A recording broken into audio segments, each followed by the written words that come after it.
الحمد لله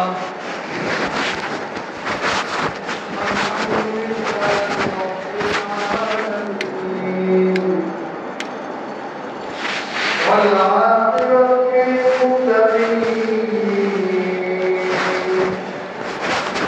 والصلاة والسلام على أشرف الأنبياء وإمام المرسلين وعلى آله وأصحابه أجمعين. أما بعد، فأعوذ بالله من الشيطان الرجيم. بسم الله الرحمن الرحيم. ألم تر كيف ضرب الله مثلا كلمة طيبة كشجرة طيبة أصلها ثابت وفرعها في السماء تؤتي أكلها كل حين بإذن ربها ويضرب الله الأمثال للناس لعلهم يتذكرون. ومثل كلمة خبيثة كشجرة خبيثة تُثَبِّتُ من فوق الأرض ما لها من قرار. يثبت الله الذين آمنوا بالقول الثابت في الحياة الدنيا وفي الآخرة ويضل الله الظالمين ويفعل الله ما يشاء. صدق الله العظيم.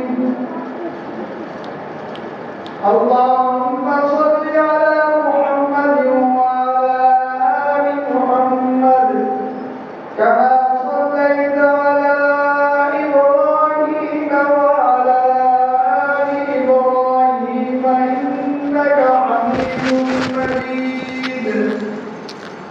اللهم بارك على محمد وعلى آل محمد كما باركت على إبراهيم وعلى آل إبراهيم إنك حميد مجيد.